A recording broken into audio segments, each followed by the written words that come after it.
আসসালামু আলাইকুম। আজকের লেকচারে আমরা ডেটা সিকিউরিটির অ্যাক্সেস কন্ট্রোল নিয়ে আলোচনা করব। সো অ্যাক্সেস কন্ট্রোল দ্বারা কি বোঝায়? Only authorized user perform operation they are allowed to on database object. তার মানে আমাদের যে ডেটাবেস থাকবে সেই ডেটাবেসের মধ্যে শুধু অথরাইজ যারা আছে, মানে যাদেরকে অনুমতি দেওয়া হয়েছে, তারাই যে কোনো অপারেশন চালাতে পারবে, যেমন রিড, রাইট, ডিলিট, এই টাইপের অপারেশনগুলো। সো এই অ্যাক্সেস কন্ট্রোলিংয়ের ভিতরে আমাদের যে অনুমতির বিষয়টা আছে এটা দুই ধরনের আছে। সো একটাকে বলা হচ্ছে আমাদের ডিসক্রিশনারি অ্যাক্সেস কন্ট্রোল, ড্যাগ, এবং আরেকটাকে বলা হচ্ছে multi level access control, Mac. চলুন জানি ড্যাগ দ্বারা কী বোঝায়। Dag is an access control model where the owner of a resource decides who can access it and what kind of operation, read, write and delete। তার মানে এই টাইপের অপারেশনে যেটা হয় সেটা হলো যে একটা ডেটাবেজের মধ্যে ওনারে ডিসাইড করে যে কে রিড করতে পারবে, কে রাইট করতে পারবে, কে ডিলিট করতে পারবে, এই টাইপের অপারেশনগুলা। তার মানে এখানে অনুমতি দেয় কে? ওনারে অনুমতি দেয়।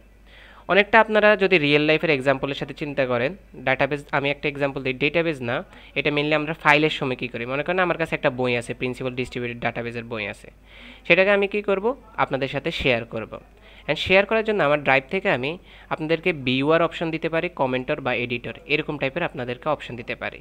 তাহলে আমি হলাম ওনার, আপনাদেরকে অ্যাক্সেস দিচ্ছি, হয় আপনারা ভিউ করতে পারবেন, না হয় কমেন্ট করতে পারবেন, না হয় আপনারা এই স্লাইডটাতে এডিট করতে পারবেন। সো এই টাইপের কাজটাকে আপনি এই আমাদের যে ডিসক্রিশনারি অ্যাক্সেস কন্ট্রোল আছে সেটার সাথে রিলেট করতে পারেন। এর পরবর্তীতে আসি আমরা মাল্টি লেভেল অ্যাক্সেস কন্ট্রোল, যা হলো MAC. MAC is an access control model where access decision are not made by the ওনার।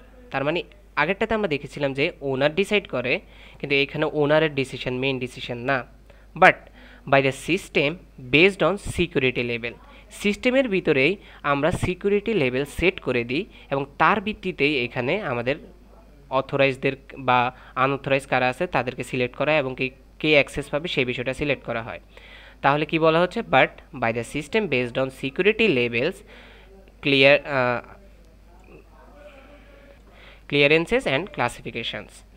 ওকে, এখন বিষয়টাতে আসি, সিকিউরিটি লেভেল। এই যে ক্লিয়ারেন্স করব, সিকিউরিটি লেভেলের বিষয়টাতে আসি। সিকিউরিটি লেভেল, এখানে কয়েক ধরনের সিকিউরিটি লেভেল থাকে: top secret, secret, confidential, unclassified. ইউজারদের জন্য সেট করা থাকে সে কোন লেভেলের ইউজার, সে কি টপ সিক্রেট লেভেলের ইউজার, নাকি সিক্রেট লেভেলের, না কনফিডেন্সিয়াল, নাকি আনক্লাসিফাইড, এটা সেট করা থাকে। আর এই সেট করা লেভেলের উপরে ভিত্তি করে সে কোনো একটা ডাটা রিড অথবা রাইট করতে পারে। সো চলুন রিড এবং রাইটের অপশানগুলো কিভাবে কাজ করে সেটা দেখে নিই, তারপরে আমরা এক্সাম্পলে চলে যাব যার মাধ্যমে একদম আপনারা ডিটেলসে ক্লিয়ারলি বুঝে যাবেন। তো চলুন, নো রিড আপ এই কথা দ্বারা কী বোঝাচ্ছে? এটা দ্বারা বোঝাচ্ছে আমাদের কোনো একজন অবজেক্ট বা কোনো একজন ইউজার, ধরেন কোনো একজন ইউজার তার নিজের অবস্থার থেকে উপরের অবস্থার কোনো ডেটা পড়তে পারবে না। বিষয়টা কেমন আমি বলি, ধরেন কোনো একজন, আচ্ছা আমি আগে এখানে সাইডে আপনাদের জন্য এটা লিখে রাখি, ধরেন টপ সিক্রেট, আমি টিএস লিখলাম, এগুলোকে টপ সিক্রেট, তারপরে সিক্রেট, দেন আমরা কনফিডেন্সিয়াল, দেন হলো আনক্লাসিফাইড। ধরেন কোনো একজন ইউজার, ধরেন এখানে আমরা স্টুডেন্ট ধরলাম, স্টুডেন্ট একটা ইউজার, স্টুডেন্ট একজন ইউজার। এখন এখানে সিক্রেট লেভেলে আছে টিচার, সিক্রেট লেভেলে আছে। এখন স্টুডেন্ট চাইলেই টিচারের ডাটা পড়তে পারবে না, এটা হলো এখানকার বিষয়। এখানে কি বলছে? আর lower level user can not read data from higher level, higher লেভেলের ডেটা সে পড়তে পারবে না। সো এখানে এক্সাম্পল লেখা আছে, I student low level can not read the teacher's confidential exam paper high level. বিষয়টা কেমন আমি আপনাদেরকে যদি আরও ক্লিয়ারলি বুঝাই, ধরেন আমি এখানে প্রত্যেকটা লেভেল দিয়ে দিই, এখানে আমাদের অথরিটিতে যারা আছে তারা অথর লিখলাম। ওকে, এখন আমাদের এক্সাম সামনে, এখন সবারই এক্সাম সামনে, এখন এক্সাম সামনে আমাদের কোশ্চেন প্রিন্ট করা হয়েছে বা কোশ্চেন রেডি করা হয়েছে। এখন টিচার কি করবে? আমাদের কোশ্চেনটা আপলোড করবে তার লেভেলে। এটারে আমরা যদি লেভেল 1 ধরি, লেভেল 2 ধরি, লেভেল 3 ধরি, লেভেল 4, তার মানে সে যে সিক্রেট লেভেলে আছে সেই সিক্রেট লেভেলে সে কোশ্চেনটা আপলোড করবে। সো ধরুন এখানে কোশ্চেনটা আপলোড করলো সে, বা ডাটাবেজে স্টোর করলো। এই যে আপলোড করাটা সেটা হলো রাইট করা বা রাইট করা। এখন চিন্তা করে দেখেন, এই যে স্টুডেন্ট আছে বলতেছে যে নো রিড আপ, মানে সে উপরের কোনো লেভেলের ভ্যালু পড়তে পারবে না। মানে হলো আমাদের যে কোশ্চেনটা আপলোড করছে, স্টুডেন্ট চাইলেই সেই কোশ্চেনটা পড়তে পারবে না, কিন্তু অথর চাইলেই পড়তে পারবে, কারণ অথর টিচারের থেকেও উপরের লেভেলে আছে। সো উপরের লেভেলের কেউ চাইলে নিচের লেভেলের পড়তে পারলেও নিচের লেভেলের কেউ উপরের লেভেলে পড়তে পারবে না। নো রিড আপ, নিচের লেভেলের কেউ আপার লেভেলের কিছু পড়তে পারবে না। সো এর বিষয়ে যদি ক্লিয়ার হয়ে যান, এর পরবর্তীতে আসি নো রাইট ডাউন, নিচের লেভেলে আমরা লিখতে পারবো না। এখানে এটা বলা হচ্ছে a high level user can not write a data to a lower level. So এই বিষয়টা আমি এখানে ক্লিয়ার করি। চিন্তা করে দেখেন, টিচার তার লেভেলে এই কোশ্চেনটা কী করলো, আপলোড করলো। হ্যাঁ, এখন সে অথরে করতে পারতো, কিন্তু সে যদি লোয়ার লেভেলে করে, কোশ্চেনটা যদি লোয়ার লেভেলে করে, যদিও এটা নিয়ম নাই, বলতেছে নো রাইট ডাউন, নিচে লেখা যাবে না। তো সে যদি এটা করতো লোয়ার লেভেলে, তাহলে কি হতো, এই লেভেলের ডাটা কারা পড়তে পারে, স্টুডেন্টরা পড়তে পারে।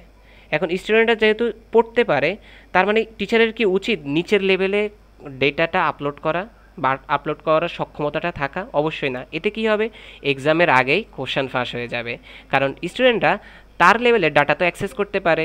এখন টিচারের আপলোড করা একটা ডেটা স্টুডেন্ট পড়ে ফেলতে পারবে, এটা তো নিয়মের ভিতরে পড়ে না। সো এই কারণেই এই নিয়মটা এভাবে সেট করা যে নো রাইট ডাউন, নিচের লেভেলে আমরা কখনোই লিখব না, আমরা সবসময় আমাদের থেকে হয় আমাদের লেভেলে লিখব, না হয় আমাদের থেকে উপরের লেভেলে লিখব। এই কারণে টিচার কোশ্চেন আপলোড করতে পারলে অবশ্যই তার লেভেলে পারবে অথবা উপরের লেভেলে পারবে। ওকে, আই থিঙ্ক আপনারা রিড এবং রাইট বুঝতে পারছেন। তারপর আমি আরেকবার সামারি দিই। নো রিড আপ, আপ দ্বারা কি বোঝায়, উপরে, নো দ্বারা না, উপরে আপনি চাইলেই পড়তে পারবেন না। স্টুডেন্ট কখনো টিচার এবং অথরের ডেটা পড়তে পারবে না। এখন এর পরবর্তীতে আসি নো রাইট ডাউন। আচ্ছা, এখানে একটা বিষয় বলি, সে তো অথর আর টিচার পড়তে পারে না, কিন্তু সে চাইলে কিন্তু নিজের ডেটা এবং কি সে চাইলে আনক্লাসিফাইডের ডেটাও পড়তে পারে, এই দুইটা পড়তে পারবে। এখন রাইটের বিষয়টা আসে, কখনোই আমরা নিচে লিখতে পারবো না, বা লেখা ঠিক না, এই কারণে লিখতে পারবো না। সো নিচে লিখলে কী হবে, ডেটাটা পাবলিক হয়ে যাবে, কারণ টিচার যদি একটা কোশ্চেন দেয় সেটা স্টুডেন্টের কাছে সেটা পাবলিক হয়ে যাবে, এই কারণে নিচে আমরা কখনোই লিখতে পারবো না। সো এটা দ্বারা বোঝাচ্ছে নো রাইট, লিখবো না ডাউন, নিচে। ক্লিয়ার? সো এটা যদি ক্লিয়ার হয়ে যায়, চলুন আমরা একটা কোশ্চেনই সলভ করি। কোশ্চেন এটাতে কী বলা আছে, আমাদের এখানে একটা টেবিল দেওয়া আছে। সো এটা একটা হলো প্রজেক্ট টেবিল। প্রজেক্ট টেবিলে আমাদের এখানে প্রজেক্টের যে নাম্বার P1, P2, P3, তাদের প্রত্যেকের সাথে তারা কেমন টাইপের ডেটা সব বলে দেওয়া আছে। কেমন টাইপের ডাটা কিন্তু আমরা এখানে লেভেল যে বিষয়গুলো আছে এই লেভেলের ভিত্তিতেই, যে সি দ্বারা কনফিডেন্সিয়াল, আর এস দ্বারা সিক্রেট। তার মানে আমাদের যে P1 আছে, P2, P3, প্রজেক্ট 1, 2 এবং 3, এরা প্রজেক্ট 1 আর 2 আমাদের এখানে কনফিডেন্সিয়াল অবস্থায় আছে, কিন্তু P3 সিক্রেট অবস্থায় আছে। এখন যে নামগুলো আছে পি নেম, এখানে আমরা দেখতে পাচ্ছি যে ইনস্ট্রুমেন্টেশন অ্যান্ড ডিবি ডেভেলপ, এই দুইজন কনফিডেন্সিয়ালে থাকলেও স্ক্যাট এবং ক্যাম এ হলো সিক্রেট লেভেলে আছে। বাজেটের কথা চিন্তা করলে এখানে এটা কনফিডেন্সিয়ালের লেভেলে আছে, কিন্তু এই দুজন সিক্রেট লেভেলে আছে। এখানে মন্ট্রিয়াল কনফিডেন্সিয়ালের লেভেলে আছে, আর নিউ ইয়র্ক সিক্রেট লেভেলে আছে। এখন কোশ্চেনের উপর ডিপেন্ড করে আমাদের অ্যান্সার টেবিলটা কেমন হবে। তো চলুন কোশ্চেনটাই পড়ি।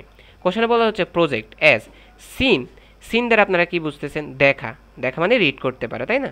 ওকে, বাই আ সাবজেক্ট, যে কোনো একটা সাবজেক্ট, বা আপনারা এখানে বলতে পারেন ইউজার দ্বারা, ইউজার যে কোনো একটা ইউজার, উইথ কনফিডেন্সিয়াল ক্লিয়ারেন্স, তার মানে আপনি কনফিডেন্সিয়াল লেভেলের একজন ইউজার, তাহলে আপনি এই লেভেলের একজন ইউজার, ধরেন যে কোনো একজন ইউজার, সে হলো কনফিডেন্সিয়াল লেভেলের। এখন তাকে রিডের বিষয়টা বলছে। এখন রিডের জন্য আমরা নিয়ম কী পড়ছি, no read up, no read up, এটা আমি এখানে পাশে আপনাদের জন্য লিখে রাখি, নো রিড আপ, মানে আমরা উপরের লেভেল চাইলে পড়তে পারবো না, মানে সিক্রেট লেভেল এবং টপ সিক্রেট এই দুটো পড়তে পারবো না। তার মানে এইখানে এই টেবিলটা থেকে যেখানে যেখানে সিক্রেট বা টপ সিক্রেট থাকবে সেটা আমরা বাদ দিয়ে দেবো। তো চলুন একসাথে কাজটা করি। P1 কনফিডেন্সিয়াল বাদ দিব না, P2 বাদ দিব না, P3 বাদ দিয়ে দেব। সো এই ডেটাটা বাদ হয়ে যাবে। সো এটাকে আমি কস দিয়ে রাখি।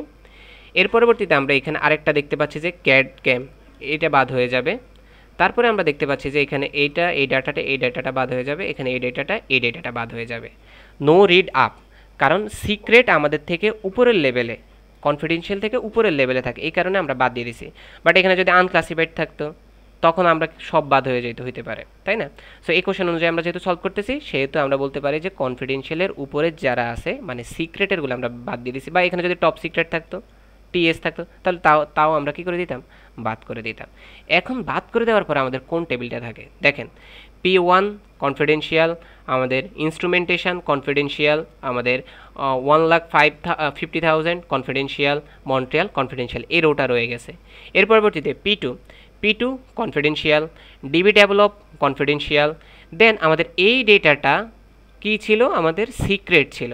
তার মানে আমাদের এই ডেটাটা যেহেতু বাদ হয়ে গেছে, আমরা এখানে বলতে পারি নান কনফিডেন্সিয়াল। এখানে কনফিডেন্সিয়াল লিখতে হবে, কারণ আমরা এখন কনফিডেন্সিয়াল লেভেল নিয়ে কাজ করবো, আমাদের প্রত্যেকটা ডাটাই আমরা বলবো কি কনফিডেন্সিয়াল।